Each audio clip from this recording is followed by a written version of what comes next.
This right here is our zone SOP sheet. So whenever we handed out all of our installs and our playbook, this goes day one. Whenever you install zone, this zone SOP or zone standing operating procedure sheet um, goes along with it, and it's in the front. And this is kind of the building block of everything that we do. And you can see there, it's kind of got the variations of inside and outside zone. Really, the only difference in inside and outside zone for us is just the targeting system. Instead of targeting the inside number of the defender, we're targeting the outside armpit or the play side armpit of the defender, which then changes our technique to get there. It's just the footwork. How do we get there? And then with that, the objective slightly changes whether we're trying to build a wall and get behind it or whether we're trying to create vertical seams and create a wash in a way for that running back to drive, ride the wave, and sink. But then you see the next row of boxes is I've highlighted the tackle. In all that is do you have color in your play side gap? You're attacking. If not, you're working square, and I'll get into that in a second. But this is just a sheet to kind of show the highlighted tackle, a guard, and a center on the play side. And then ultimately, it all comes down to this down here. This is the verbalized stating operating procedure, which says if there's color in my play side gap, I attack. If there's no color in my play side gap, then I'm going to pry with my backside offensive lineman with eyes to my gap.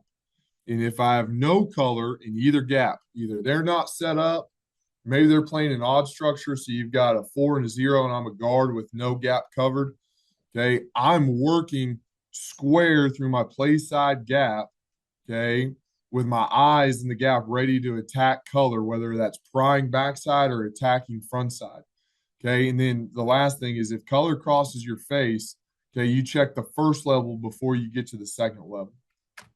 Okay. We want to build in CYA calls in everything that we do. I said AB coaching earlier, and I know I'm kind of going against what I said, but it's either, when we're looking at things, it's either A, and if it's not A, it's got to be choice B. Well, of course, there's going to be times where maybe they're bringing a pressure or they're giving us some sort of funky front or they're not set up or they're just doing something to really give us issues. When in doubt, have a CYA call. And for us, that's zebra. Okay. For zone, it was a zebra call. Zone, zone, zone. For gaps, it's a grizzly call. Okay. And that, again, allows us to handle long stick movements, read movements. Anytime they're trying to pick our center, a threat of a blitz. Okay. Or maybe they're just not lined up and we just got to go fast. So we have a zebra call to help us as well, which ultimately all zebra is just SOPs in action. So here's an example, okay, right here of us using some SOPs. You can see, you got to love it. The center judge right there is running out. The ball's just been set. The D line's set. We know it's an even front, but we're not trying to just sit here and ID, make clean combo calls. We're trying to line up and go fast. So with that, okay, my center has a play side 3 technique. Well, on the snap of the ball, that Mike backer is plugging through his A gap. There's no reason for you to chase open space and haul ass that 3 technique. There's no sense in you banging heavy backside. Let's just make a zebra call at tempo, foot fire, like McNally says, just foot fire to your gap and boom. Okay, we're picking everything up. I love my right tackle, number 54 right here. His B gap is uncovered at the snap of the ball. Okay. So instead of him just turning, running, and getting his hips turned sideways, okay, to chase this 2-eye, he's going nice and smooth, foot fire and galloping in that open B gap. That 2-eye kind of shows, but then he works back into the A and he's square and vertical to the next level and gives a nice crease for our running back to go hit the hole and get an explosive run. Okay. Another example of it. All right.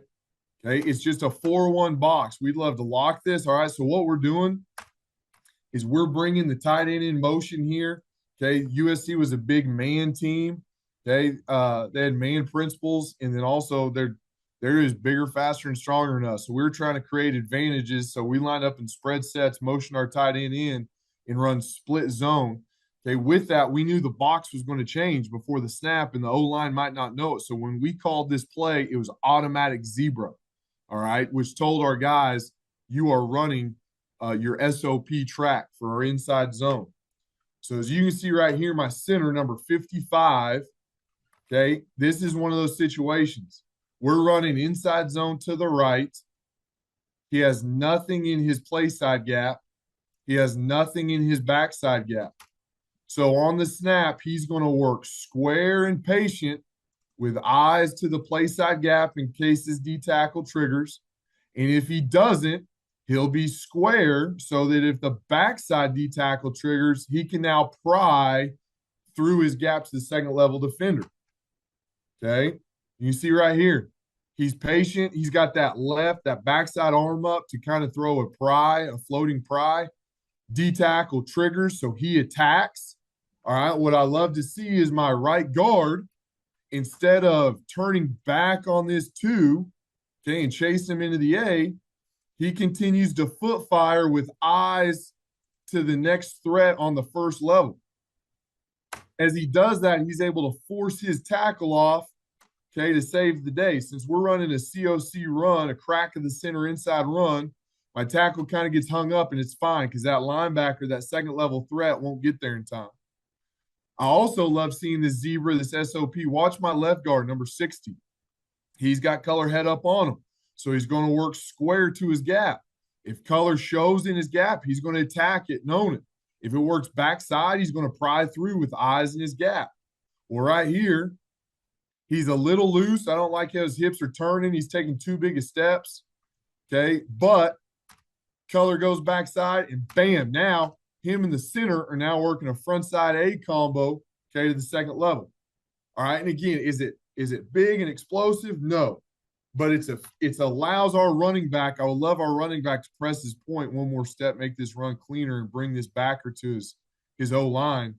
But what this does is on motion, okay, and how the box changes at the snap, we're still able, okay, to fall forward for 2 or 3 yards and have a somewhat efficient play instead of getting having a 5-car pile up in the backfield. All right. Another example, Utah, okay, incredible defense, and I have the utmost respect for their defensive staff. They kicked our ass. All right. But we knew going into the game that tempo had to be, one of the things we use to our advantage because they get their calls in so late. So we're not really going, I guess we're going with pretty good tempo. Center judges backing out of there. Their defense is still communicating. Nobody is set. It's hard right now to identify front and Mike and all that. So when we're going at tempo, SOPs right here, we're running zone to the right. Okay, I think my center's getting a little too loose for what I like, but he sees that color go away. He stays on his track, and he's working up to second level. Okay, I like my left tackle. He's peaking number 58. Okay, he's going through there. Again, we're clearing all this. We've got 6 hats for 7. We got 6 blockers for 7 hats. Quarterback makes us right and turns it into a zone read. All right, but our 6 are hatting up their 6 correctly with tempo, even when they're not lined up. And that's the SOP and the zebra call coming into effect.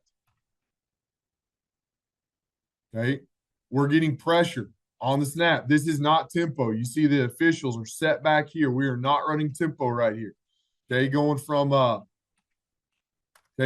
wide. We're just in a 3-by-1 alignment.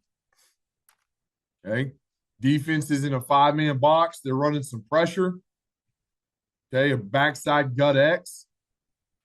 Okay, again, same thing. You see my left guard here. Instead of hauling ass to this nose, okay, and putting his tackle in a bind and allowing these backers to tee off in this backside B gap, they're square, they're patient, their eyes are disciplined in their gap, picking up the next color. Now, I wish my tackle would finish better so we have a really great run. But again, we are not giving up a negative run, okay, to this pressure. We're able to hat it up, okay, be efficient, be repeatable, and go get after